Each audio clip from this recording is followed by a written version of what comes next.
पण आनंद मात्र होरपळून गेला. तुम्ही बघा, शिर्डीला वगैरे अनेक लोक येतात, साईबाबांच्या पेटीमध्ये पैसे टाकतात. ते असं म्हणत नाहीत की मी तुम्हाला बाबा एक सोन्याचं सिंहासन देतो, तुम्ही मला जाताना 2 द्या. त्याच्याकडे 2 पण घ्यायची कॅपॅसिटी आहे. पण हे बाबांना काय म्हणते माहितीये का, बाबा मी एवढे पैसे टाकलेत, रात्रीची झोप येऊ दे म्हणते मला. कित्येकांना झोप नाहीये रात्रीची. आमच्याकडे एकाला झोप येत नव्हती, त्यानं सगळे डॉक्टर केले पण झोप काही येईना. डॉक्टरला म्हणलं डॉक्टर काही करा, पण डॉक्टर म्हणले बाबा माझे इलाज संपले, तू आणखी दुसरा डॉक्टर बघ. कंटाळला घरी निघाला होता आणि रस्त्याला एक महाराज बसलेले होते.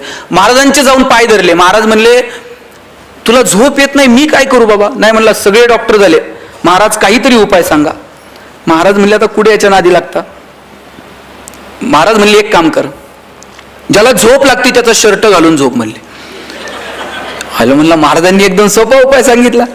तिथून उठला आणि डॉक्टरकडे गेला आणि डॉक्टरला म्हणला डॉक्टर आता गोळी नको, औषध नको, इंजेक्शन नको, सलाईन नको. म्हणले मग.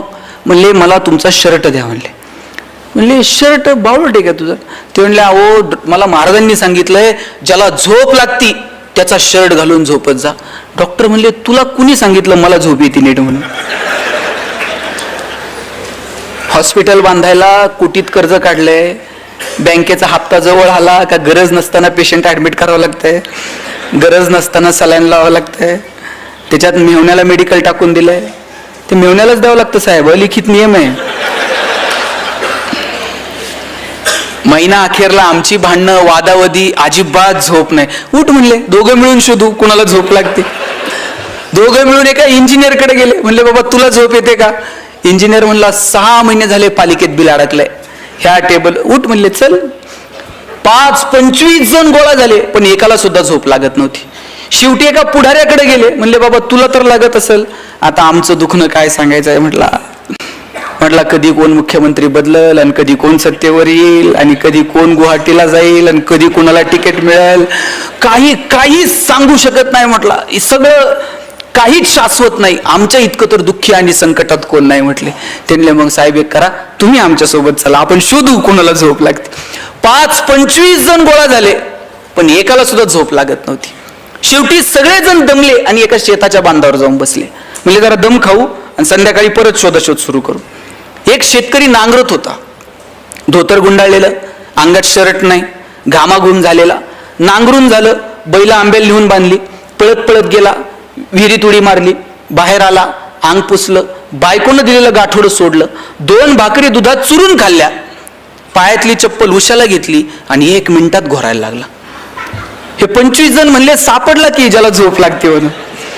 यांनी असा गदा गदा हलून उठवला. म्हणले अशीच झोप लागती. शेतकरी म्हणला आजच शेड्यूल आहे म्हणला आपला.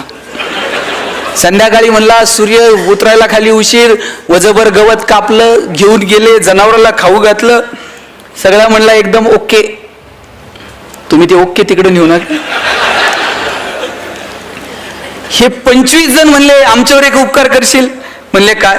म्हणले आम्हाला 25 जणांना तुझा एक शर्ट देशील का. हे हसायला लागलं. म्हणला 25 जणांना एक आणि माझ्याकडे नुसता एक असता असा उघडा नांगरीत बसलो असतं काय. म्हणला काल शर्ट म्हणला अवताला गुतला, अजून शिवला नाही, एक शर्ट नाही तुम्हाला 25. किती कौतुक आहे हो. देवानं काय वागावं आपल्यासोबत. ज्याच्याकडे ढिगानं शर्ट आहे त्याला रात्रीची झोप नाही आणि ज्याच्याकडे एक शर्ट नाही ते दगड उशाला घेतलं तरी झोपताय. सुख आनंद या संकल्पना निव्वळ पैशांशी संबंधित नाहीत. पैसे कमवा पण त्याचा आनंद घ्या, त्याचा उपभोग घ्या. आपल्या हातामध्ये देण्याची दानत असायला हवी. विंदा करंदीकरांची खूप सुंदर कविता आहे. देणाऱ्यानं देत जावं, घेणाऱ्यानं घेत जावं आणि घेता घेता एक दिवस देणाऱ्याचे हात घ्यावेत, म्हणजे असे कोपरापासून तोडून नाही घ्यायचे, तर त्याच्यामध्ये जी देण्याची दानत आहे ती थोडी तरी आमच्यामध्ये यावी. हिरव्या पिवळ्या डोंगरांकडून हिरवी पिवळी शाल घ्यावी, सह्याद्रीच्या कड्याकडून छातीसाठी ढाल घ्यावी, वेड्या पिशा ढगांकडून वेडे पिसे आकार घ्यावेत, मातीमधल्या प्रश्नासाठी पृथ्वीकडून हुंकार घ्यावेत, उसळलेल्या दर्याकडून पिसळलेली आयाळ घ्यावी आणि शांत वाहणाऱ्या भीमेकडून तुकोबाची माळ घ्यावी. देणाऱ्यानं देत जावं, घेणाऱ्यानं घेत जावं आणि घेता घेता एक दिवस देणाऱ्याचे हात घ्यावेत. माझा दावा आहे तुम्ही जेवढं समाजाला द्याल त्याच्या हजारो लाखो पटीनं हा निसर्ग तुम्हाला परत करत असतो. पण ती देण्याची दानत तुमच्यामध्ये असली पाहिजे. निसर्ग इतका समृद्ध, एक दाणा पेरला तर त्याचे 1000 दाणे उगवतात. तुमचं उसनं ठेवायला निसर्ग इतका वेडा नाहीये. तुम्ही जेवढं द्याल समाजाला त्याच्या हजारो लाखो पटीने हा निसर्ग तुम्हाला परत करतो. मी म्हणत नाही तुमच्याकडे आहे ते सगळं समाजाला वाटून टाका, पण ज्यांची बाग फुलून आली त्यांनी 2 फुलं द्यावीत, ज्यांचे सूर जुळून आले त्यांनी 2 गाणी गावीत, ज्यांच्या दारात आभाळ भरून आलं त्यांनी उंजळभर पाणी द्यावं, आणि ज्यांची उंची आभाळाला टेकली त्यांनी अशाच मानावर करून बघू नये, थोडंसं खाली झुकावं. आणि जी माणसं मातीत मिसळतात त्या मातीत मिसळणाऱ्या माणसांना थोडंसं वरती उचलून घेता येईल का? मला वाटतं याच्यासाठी काम करावं. बाबा आमटे नगरपालिकेतनं असे बाहेर पडले. एक कुष्ठरोगी पावसात भिजत होता. त्या पावसात भिजणाऱ्या कुष्ठरोग्याला उचलायला गेले आणि उचलता उचलता त्या कुष्ठरोग्याची बोटं तुटून आली बाबांच्या हातात. घरी गेले, बायकोनं जेवायला वाढलं, एक घास सुद्धा बाबांनी गिळला नाही. लहान मुलासारखं बाबा रडायला लागले आणि बायकोनं विचारलं, रडतं का? एक कुष्ठरोगी बघितला, त्याचं दुःख बघून डोळ्यात पाणी आलं. माई म्हटल्या, मग तुम्ही रडून त्याचं दुःख कमी होणार आहे का? चला दोघं जाऊ आणि त्याला घेऊन येऊ. दोघं नवरा बायको गेले, त्याला घेऊन आले आणि पाहता पाहता काट्याच्या वनात सुद्धा सुंदर आनंदोन उभं राहिलं.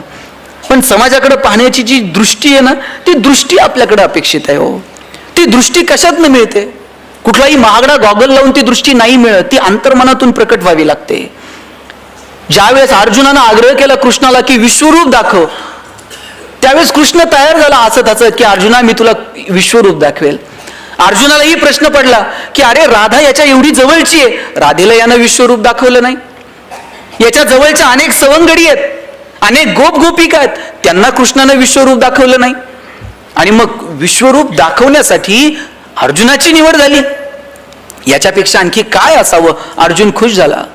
ज्ञानोबांनी ज्ञानेश्वरीमध्ये इतकं सुंदर वर्णन केलंय, वासराला जर पाना द्यायला गाय लागली तर मध्ये तिला थांबवता येत नाही तिचा पाना. अगदी तशीच परिस्थिती कृष्णाची आणि अर्जुनाची झालेली असावी. कृष्ण अर्जुनाला इतकं भरभरून ज्ञान देत होता आणि त्यात अर्जुनानं विचारलं आता विश्वरूप दाखव. कृष्णाला थांबता आलं नाही आणि कृष्ण म्हटला, अर्जुना बघ हे विश्वरूप. आणि विश्वरूप तुला दिसतंय का? असं ज्या वेळेस कृष्णानं अर्जुनाला विचारलं त्यावेळेस कृष्ण म्हटला, देवा तू विश्वरूप दाखवायचा प्रयत्न केला, पण ते पाहावं ती दृष्टी मला दिलेली नाही. कृष्ण म्हटला, अरे तुला सांगण्याच्या ओघात मी इतका भारावून गेलो की तुला ती दृष्टीच द्यायची विसरलो. कृष्णानं अर्जुनाला ती दृष्टी देऊ केली आणि मग त्याला विश्वरूप पाहायला मिळालं. भगवंतानं माणूस म्हणून जन्माला घातलं, देण्यासाठी 2 हात दिले, पण त्याच्यासाठी लागणारी दृष्टी ही आपल्याला कमवावी लागेल. ती अंतर्मनातून, ती संस्कारातून येणाऱ्या पिढीला द्यावी लागेल. ती देण्याची जबाबदारी आईबाप म्हणून, ती देण्याची जबाबदारी समाजातला एक घटक म्हणून आपल्याला स्वीकारावी लागेल. अहो आपली जुनी पिढी अशी होती, ती सांगायची 1 तीळ 7 जणांनी खाल्ला. आणि आज आपण पोराला जर टिफिन मध्ये सँडविचचे 3 तुकडे दिले तर आई सांगते, हा तुझे तू खा, तू दुसऱ्याचं खायचं नाही, दुसऱ्याला तुझं द्यायचं नाही, आणि उरले तर घरी घेऊन ये, वाटत बसू नको वेंधळ्यासारखं. काय करायचं पुढच्या पिढीने नेमकं? तुम्ही ते गाणं म्हटलंत का, एरे एरे पावसा? माहित आहे तुम्हाला? माहित आहे का नाही? आणि काय गाणं होतं? Array array array array array array. आवाज हळूहळू कमी का होत चालला? बरोबर म्हणताय तुम्ही. हा म्हणा आता, एरे एरे तुला देतो पैसा झाला पाऊस आला, एग एग तुझे मडके सर आली आणि मडके गेले. किती हुशार आहेत तुम्ही सगळेजण. हे गाणं आम्ही आमच्या लहानपणी म्हणायचो आणि आजोबांना म्हणायचो, आजोबा असं गाणं का म्हणायचं? आजोबा सांगायचे कृषीप्रधान देश आहे, पाऊस आला पाहिजे, म्हणा एरे एरे पावसा. आजोबा सांगायचे एरे एरे पावसा म्हणा. आणि आज इंग्रजी शाळेत गेलात तर पहिल्याच वर्गात बाई सांगतात रेन रेन. पोरांनी नेमकं करायचं काय? आई वॉटर बॅग भरून देते आणि सांगते तुझं पाणी तू पे, तुझं दुसऱ्याला देऊ नको, दुसऱ्याचं तू पिऊ नको. आणि वर्गात गेल्यानंतर गुरुजी सांगतात एकनाथ महाराजांनी काशीहून आणलेलं पाणी गाढवाला पाजलं. पोरांनी नेमकं करायचं काय? अहो आम्ही जेवायला जर बसलो तर आमचे आजोबा सांगायचे ताटाच्या भोवती पाणी फिरवा. आम्ही म्हणायचो ताटाच्या भोवती का पाणी फिरवायचं? का ताटातले अन्नपदार्थ बदलतात? बाजरीच्या भाकरीची पुरणपोळी होते. आजोबा सांगायचे अन्नपदार्थ बदलत नाहीत, पण ताटातल्या पदार्थाचा प्रसाद होऊन जातो. प्रसाद कधी फेकून द्यायचा नसतो. आभार माना, कृतज्ञता बाळगा, कुणाचे तरी आभार माना. म्हटलं कुणाचे आभार मानायचे जेवताना? आजोबा सांगायचे जेवताना आभार मानायचे ज्यानं पिकवलं त्या शेतकऱ्याचे, जिनं शिजवलं त्या आईचे. आणि पुढे जाऊन सांगायचे, ज्यानं भूक दिली त्या भगवंताचे सुद्धा आभार माना. कित्येकांकडे फार सोन्याचं ताट आहे हो, पण भूक लागत नाही, करायचं काय?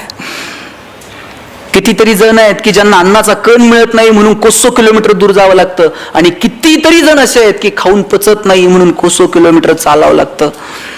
किती परिस्थिती भयानक आहे. या परिस्थितीचं भान ठेवून येणाऱ्या पिढीला काय द्यायचं, मला वाटतं हे ठरवावं लागेल. आपल्यामध्ये देण्याची दानत असायला हवी. तुम्हाला एक छोटं उदाहरण सांगतो, कळणाऱ्यांना कळेल. आमच्याकडे एक जण आहे, आम्ही त्याच्याकडे गेलो आणि म्हटलं, साहेब शाळा बांधायची, शाळेला जरा वर्गणी द्या. गावातली 10-5 पोरं माझ्यासोबत होती, म्हणली शाळेला वर्गणी द्या. वर्गणी द्या म्हटल्याबरोबर ते म्हटलं, वर्गणी म्हणजे देणगी. म्हटला, मी बायको आजारी पडली तर कधी लवकर दवाखान्यात नेलं नाही, पोराची कधी नीट फी भरली नाही, आणि गावातली शाळा आणि तिला वर्गणी आणि तिला पैसे, येडाबिडा आहे काय म्हटलं. आम्ही सगळे नाराज होऊन निघालो. तेव्हाच त्या माणसानं हाका मारली, म्हटली, पोरांनो एक काम करा, तुम्हाला मी शाळेला पैसे देईन, पण माझी एक अट आहे. म्हणले काय? नीट लक्ष देऊन ऐका. अट काय? म्हटलं, माझे 2 डोळे आहेत, यातला एक खोटा आहे आणि एक खरा आहे. म्हणले, यातला खोटा डोळा कोणता हे जर तुम्ही पोरांना ओळखलं तर म्हणले मी तुम्हाला मागल तेवढे पैसे देईन.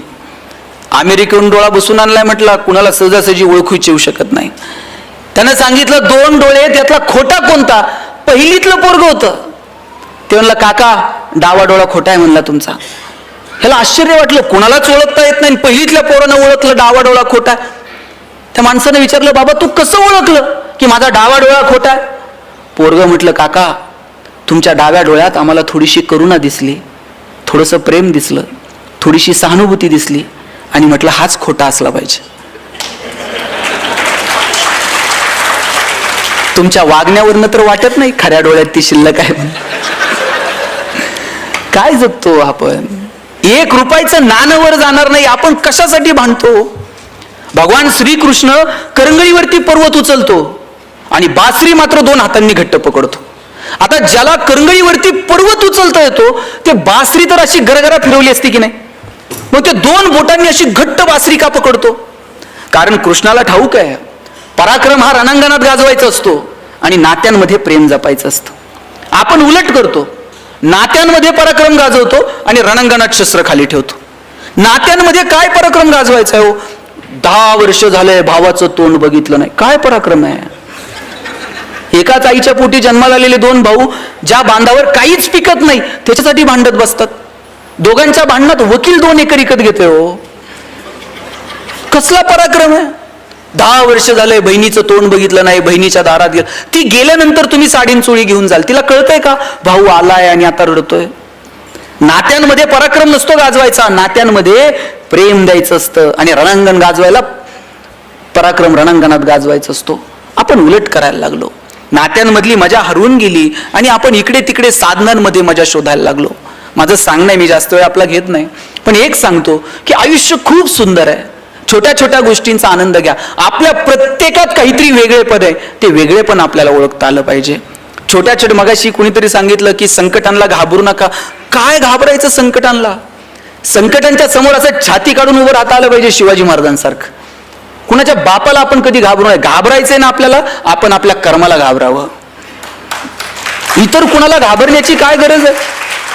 आपण आपल्या कर्माला घाबरावं की अरे माझ्या हातनं हे चुकीचं घडतंय. लक्षात ठेवा, चेंडू जसा भिंतीवर मारताना तसाच मागे येतो.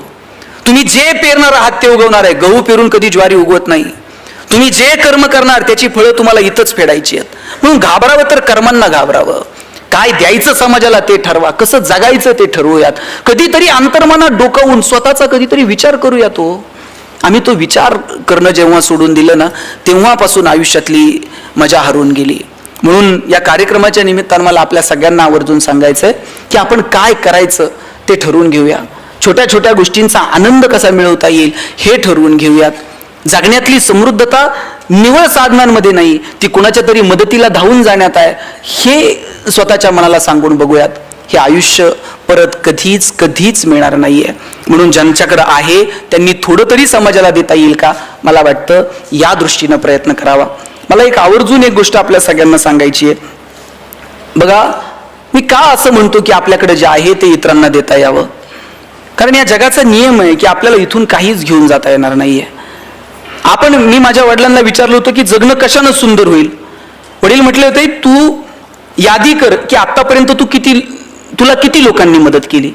मी ती यादी करायला घेतली. मला गावात ह्या माणसानं मदत केली, शाळेत ह्या माणसानं मदत केली, कॉलेजमध्ये या माणसानं मदत केली. मी 100-150 लोकांची यादी केली की या 150 लोकांनी मला माझ्या आयुष्यात आजपर्यंत मदत केली. वडील म्हटले वा, तुला आठवत आहेत ती माणसं की ज्यांनी तुला मदत केली. आता दुसरी यादी कर, तू किती लोकांना मदत केली आयुष्यात. साहेब मी ती यादी करायला घेतली, 5-6 लोकांपेक्षा जास्त नावं मी लिहू शकलो नाही. वडील म्हटले ज्या दिवशी तुझी दुसरी यादी पहिल्या यादीपेक्षा मोठी होईल ना, त्या दिवशी जगणं सुंदर होऊन जाईल. आपण किती लोकांचं जगणं सुंदर करू शकलो, किती लोकांना ताकद देऊ शकलो. म्हणून संकटांच्या समोर गडबडीत व्हायचं नाही. जितक्या लोकांना मदत करता येईल तितक्या लोकांना मदत करावी. कुणी संकटात आहे, कुणी अडचणीत आहे, त्याला धावून जाता येईल का. आणि प्रत्येक वेळेस पैसेच लागतात मदतीला असं नाही. कधीतरी एखादं चांगलं काम करतोय ना, त्याच्या पाठीवर थाप मारा आणि त्याला सांगा वा छान काम करतोय, आम्ही आहोत तुझ्या सोबत. एवढं म्हटलात ना तरी त्या माणसाला 10 हत्तीचं बळ येतो काम करायला. म्हणून संकटांच्या समोर गडबडीत होऊ नका. शिवाजी महाराज मिर्झा राजे सोबत तह झाला, एक किल्ला मिर्झा राजेला द्यावा लागला. आणि नुसते किल्ले देऊन थांबले नाही, औरंगजेबाला भेटायला जावं लागलो. बरं राजे एकटे गेले नाहीत, एवढ्याशा संभाजी राजाला सोबत घेऊन गेले. एखादा बाप म्हटला असता मी संकटात चाललोय, लेकराला का नेऊ, पण घेऊन गेले संभाजी राजांना सोबत. मग मधला जो प्रवास आहे आग्र्यापर्यंतचा ताई, त्या प्रवासामध्ये शिवाजी राजांचं संभाजी राजांचं काहीतरी बोलणं झालं असेल की नाही. काय बोलले असतील शिवाजी राजे संभाजी राजांना. स्विस बँकेत आपलं अकाउंट आहे, पासवर्ड सांगतो. काय बोलले काय असतील. शिवाजी राजांनी सांगितलं असेल शंभूराजे आतापर्यंत तुम्ही जिंकणं बघितलं, आतापर्यंत तुम्ही यश बघितलं, आयुष्यातला संघर्ष सुद्धा जवळून बघा, चला माझ्यासोबत. घेऊन गेले. तिथं गेल्यानंतर औरंगजेबाने एक हत्ती भेट म्हणून दिला संभाजी राजांना. आणि थोडीशी गंमत करावी म्हणून दिलेर खान म्हटला शंभूराजे आप इतने छोटे हो और हाथी इतना बड़ा है, इस हाथी को आप महाराष्ट्र में कैसे ले जाओगे. एवढ्याचा संभाजी राजा दिलेर खानाच्या डोळ्यात डोळे घालून सांगतो ये तो जानवर है, बैठ कर जाएंगे, नहीं आया तो खींच कर ले जाएंगे, लेकिन हमारे आबा साहब ने जो आपको किले दिए हैं वो तो अभी महाराष्ट्र में है, उन्हें आप आगरा कैसे ले आओगे. एवढ्याचा संभाजी राजा पण माहित होता आता तहात दिलेत आणि मग घेऊ की परत एक त्यात काय असते. दत्ताजी शिंदेच्या मानेवर तलवार ठेवली होती आणि विचारलं क्यू पटेल और लढोगे. आणि त्याही अवस्थेत दत्ताजी शिंदे म्हटला क्यू नाही बचेंगे तो और भी लढेंगे. संकटाच्या समोर असं उभं राहायचं ना, संकटाला वाटलं पाहिजे कुडून याच्या नादाला लागलो. आणि प्रत्येक वेळेस संकटाशी 2 हात केलेत पाहिजे असं नाही. डोंगर पोखरत बसू नका हो, कधी कधी डोंगराला वळसा घालून निघून जा. प्रत्येक वेळेस संकटाच्या समोर भांडलंच पाहिजे असं नाही. कधीतरी दुर्लक्ष करा, कधीतरी मिश्किलपणे सामोरं जा. संकटाच्या समोर मिश्किलपणे सामोरं